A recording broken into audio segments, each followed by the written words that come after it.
Okay, let's have a look at the career of Brett Lee, as promised. He also makes it into my favourite 11 cricketers. Um, One of the best fast bowlers I think I've ever seen play the game. I remember him into the 2005 Ashes as showing a hell of a lot of passion and fight, and he was a damn good lower order batsman as well as a fast bowler. He bowled his fastest ball at 100.5 miles an hour, and his average was 93. That is an insane amount of pace, with swing on it as well. Insane. He played 76 tests and 221 ODIs from 99 until the end of 2014, or 2012 I believe, and in 2014 he retired, 2015 retired.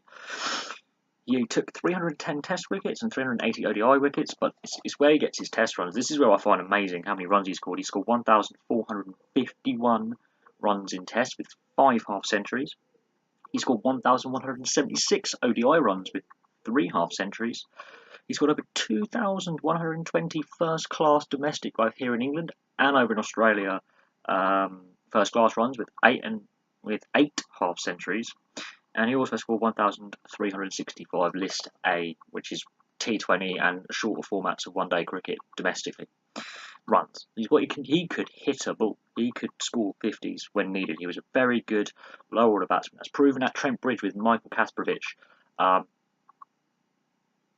in the third test at Trent Bridge when they fell short by I think 2 runs with like the last ball. They literally batted their hearts out, and Brett Lee came in. Australia were wobbling, and he started smashing balls out the ground for 6. And Kasperovich went for a hook shot, got it wrong, and got caught on the last ball with 2 runs short. That is the Test match. It's my favourite Test cricketing moment, and Brett Lee was part of it. Even though I'm a pommy, as the Aussies would call, I love Brett Lee. He was a snarly fast bowler, but also well respected by his opposition and his teammates. But he had snarl about him, and that aggressive running in and trying to take your head off. But after the game, outside of the game, he was well respected by teammates and opponents alike. He's now currently a commentator. He retired from the IPL and the Big Bash after the 2014-2015 Big Bash, so he finished in the IPL. So he could play all formats of the game with ease because of his bowling pace. He also had some very good bowling figures, like 5 for 30, I think is his best Test wicket haul. He was an effective bowler that wasn't too expensive on average. He could keep the runs down and take wickets. And also, he could score runs as well at the tail. He was part of those great late 90s, early 90s Australian Test sides that were dominating Test cricket at the time. He was part of a lethal bowling attack with McGrath and Gillespie and Warne, and he could skill you well. Now, obviously, he's now retired. He's tried his hand at film acting as well, and he's a very good commentator in Australia on Australian cricket. Very, very, very good commentator. But yeah, he makes my favourite 11 for the simple fact of look how fast he can bowl.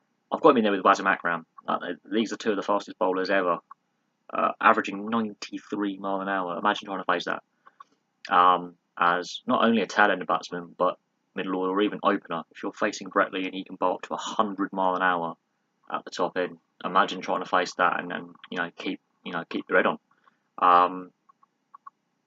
Great strike rate as a batsman as well. Really great fielder. People forget his fielding ability. He was very, very good. He could have been classed as an all-rounder had he got a couple of centuries.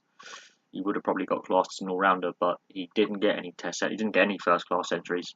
But he got a fair few 50s, and he was very useful with the bat, and he was an exceptionally useful fielder as well. Basically, the ultimate tail-ender. He could bat anywhere from 6 to 11, and he really gave it everything. Was one of the best bowlers for a brief period. He was probably the best bowler in the world in between 2002 2004. He was probably the best bowler in the world. But yeah, that's my short little video on Brett Lee. Absolutely insane. He's 76 tests and 221 ODIs, but look how many wickets he took.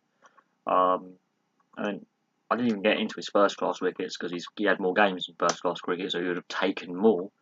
But an insane career, record breaker for Test bowling, fastest Test ball ever at the time. But an exceptional talent, brilliant cricketer. So thank you very much for watching. Please like and subscribe, place your comments below, and I'll have some more videos for you soon.